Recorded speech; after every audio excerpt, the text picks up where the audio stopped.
पाकशाला हिंदी में आपका स्वागत है। आज हम बना रहे हैं गोंद के लड्डू। गोंद के लड्डू बहुत हेल्दी होते हैं। ये लड्डू थकान, कमजोरी, सिर दर्द, कमर दर्द, घुटनों का दर्द सभी में फ़ायदेमंद होते हैं। गोंद के लड्डू बनाने के लिए मैंने लिया है 1/4 कप गोंद। ये कुछ इस तरह दिखाई देता है। ये ट्रांसपेरेंट होता है। ये गोंद के बड़े दाने हैं। इन्हें हम कूटकर छोटा कर लेंगे जिससे इन्हें फ्राई करने में आसानी हो। घी लिया है आधा कप। गोंद को फ्राई करने के लिए घी ज़्यादा चाहिए। ये हमने 1 छोटा चम्मच सौंठ लिया है। हरी इलायची का पाउडर लिया है आधा छोटा चम्मच। इलायची का फ्लेवर इसमें बहुत अच्छा आता है। गुड़ लिया है 1 कप। गुड़ को हमने छोटे छोटे टुकड़ों में काट लिया है।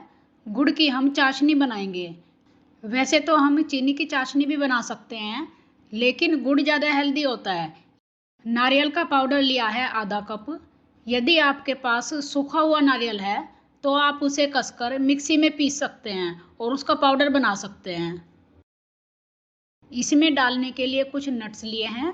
काजू लिए हैं 1/4 कप। पिस्ता लिया है 1/4 कप। ये खरबूजे के बीज हैं। ये भी हमने 1/4 कप लिए हैं। बादाम लिए हैं आधा कप। नट्स आप अपनी पसंद के अनुसार कोई भी ले सकते हैं, लेकिन इसमें बादाम डालना बहुत ज़रूरी है, इसलिए बादाम ज़रूर डालें। सबसे पहले हम इन सबको भून लेंगे। गोंद भूनने के लिए एक पैन में डालेंगे 2 से 3 चम्मच घी। घी को ज़्यादा गर्म नहीं करना है। हम गोंद को कम आंच पर धीरे धीरे फ्राई करेंगे। अब इसमें डालेंगे 1 चम्मच कुटा हुआ गोंद। गोंद को घी में डालते ही ये फूलने लगता है और चिपक जाता है। अभी ये फ्राई नहीं हुआ है। अभी गोंद अंदर से कच्चा है। धीरे धीरे इसके दाने अलग होने लगेंगे। इसे हम कम आंच पर लगातार चलाते हुए फ्राई करेंगे। यदि हम इसे तेज़ आंच में फ्राई करेंगे तो ये बाहर से भुन जाता है, लेकिन अंदर से कच्चा रह जाता है और जब इसके लड्डू खाते हैं तो ये दांतों में चिपकने लगता है। हमारे गोंद के दाने अच्छी तरह भुनकर तैयार हो चुके हैं और सभी अलग अलग हो चुके हैं। इसी तरह थोड़ा थोड़ा करके पूरा गोंद फ्राई कर लेंगे। मैं आपको दिखाती हूँ कि गोंद भुनने की क्या पहचान है। यदि हम इसे उंगली के बीच में रखकर दबाते हैं तो ये पूरी तरह से मैश हो जाता है। इसका मतलब है कि गोंद अंदर तक फ्राई हो चुका है। गोंद भूनने के बाद जो पैन में घी बचा था उसे हमने छान लिया था, क्योंकि गोंद भूनने के बाद जो घी में छोटे छोटे टुकड़े रह जाते हैं वो बाद में जलने लगते हैं। अब इसमें हम नट्स फ्राई करेंगे। बादाम, काजू और पिस्ता को भूनना इसलिए ज़रूरी है क्योंकि भूनने से इसकी नमी खत्म हो जाती है और इसकी सेल्फ लाइफ बढ़ जाती है। लड्डू ज़्यादा दिन चलते हैं और ख़राब नहीं होंगे और भूनने से इसका टेस्ट भी बढ़ जाता है, क्रंच आ जाता है इसमें। अब जो घी बचा है उसमें भुनेंगे खरबूजे के बीज। खरबूजे के बीज बहुत जल्दी भुनकर तैयार हो जाते हैं। इसे भी हम कम आंच में भुनेंगे। भुनने के बाद ये फूल जाते हैं और चटकने लगते हैं। खरबूजे के बीज भुनकर तैयार हो चुके हैं। इन्हें भी निकाल लेंगे। अब एक दूसरे पैन में डालेंगे नारियल का बूरा। इसे भी हम कम आंच में लगातार चलाते हुए भूनेंगे। इसमें घी डालने की ज़रूरत नहीं है, इसी तरह भूनेंगे। नारियल को इतना भूनना है कि इसमें से एक अच्छी सी खुशबू आने लगे। इसे ज़्यादा नहीं भूनना है क्योंकि ज़्यादा भूनने से ये कड़वा हो जाता है। नारियल भून चुका है। अब गुड़ की चाशनी बना लेते हैं। चाशनी बनाने के लिए मैंने पैन में गुड़ डाल दिया है। मैंने 1 कप गुड़ के लिए 1/4 कप पानी लिया है और गैस की फ्लेम रखी है लो टू मीडियम। गुड़ पिघलना शुरू हो चुका है और पकने लगा है। हमारी चाशनी पकती है। इस दौरान हम गोंद के छोटे टुकड़े करेंगे। आप कोई भी कटोरी, प्लेट या गिलास ले लें और इसे इस तरह से दबाकर इसके छोटे टुकड़े कर लेंगे। इस तरह से इसका पाउडर भी नहीं बनेगा और इसके छोटे छोटे टुकड़े हो जाएंगे। इसे मिक्सी में ना चलाएं। मिक्सी में चलाने से इसका पेस्ट बन जाता है। हमने जो ड्राई फ्रूट को फ्राई किया था इसे हम मिक्सी में डालकर थोड़ा सा चलाएंगे जिससे ये दरदरे हो जाएं। हमें इसे बारीक नहीं पीसना है, बस इतना पीसना है कि इसके छोटे छोटे टुकड़े हो जाएं। ये देखिए, इसके कुछ बड़े टुकड़े रह गए हैं और कुछ छोटे हो गए हैं। इसका पाउडर नहीं बना है, हमें इसी तरह का मिक्सचर चाहिए। आप चाहें तो इसे इमाम दस्ते में भी कूट सकते हैं।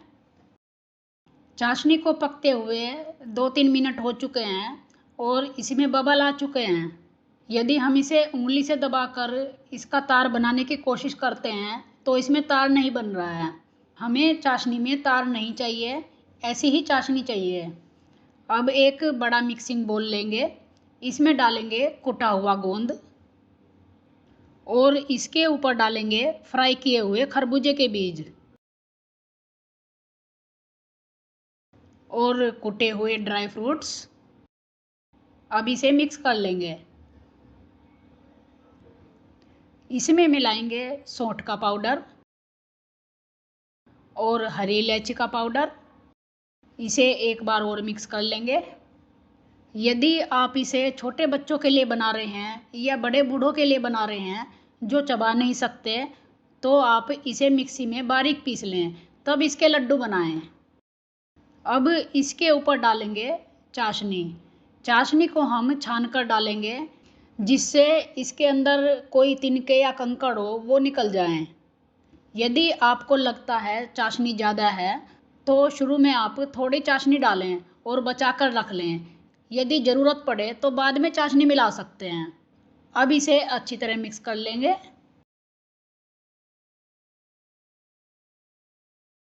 और ये जो नारियल का पाउडर है इसे मैं मिक्स करना भूल गई थी, अब मिला रही हूँ। वैसे बाद में मिलाने का एक फ़ायदा और है, यदि आपका मिक्सचर पतला हो गया है तो आप नारियल ज़्यादा डाल सकते हैं और यदि आपका मिक्सचर सूखा है तो नारियल कम डाल सकते हैं। गोंद के बारे में एक बात और कहना चाहूँगी, ये उन माताओं को भी खिलाए जाते हैं जो अभी अभी माँ बनी हैं और बच्चे को दूध पिलाती हैं, क्योंकि गोंद खाने से माँ के अंदर दूध ज़्यादा बनता है। अब इसके लड्डू तैयार करेंगे। इन लड्डू को बच्चे से लेकर बड़े तक हर कोई खा सकता है। ये laddu protein, calcium, iron, zinc, vitamin E, vitamin B6 और एंटीऑक्सीडेंट से भरपूर हैं। और ये देखिए, हमारा गोंद का लड्डू बनकर तैयार है और बहुत अच्छा बना है। गोंद के लड्डू सॉफ्ट बने इसके लिए ध्यान रखें कि चाशनी को ज़्यादा ना पकाएं। यदि आप 1 या 2 तार की चाशनी बनाएंगे तो लड्डू उतने ही हार्ड बनेंगे, सॉफ्ट नहीं बनेंगे। मैं आपको खोलकर दिखाती हूँ। ये बहुत ही टेस्टी लड्डू बनकर तैयार हुए हैं और बहुत सॉफ्ट बने हैं। इस मिक्सचर में लगभग 12 लड्डू बनकर तैयार हुए हैं। इन्हें आप एक बार ज़रूर ट्राई करें। आपके लड्डू कैसे बने कमेंट करके ज़रूर बताएं। वीडियो अच्छा लगे तो लाइक ज़रूर करें और चैनल को सब्सक्राइब करना ना भूलें। मैं आपसे फिर मिलती हूँ एक नई रेसिपी के साथ।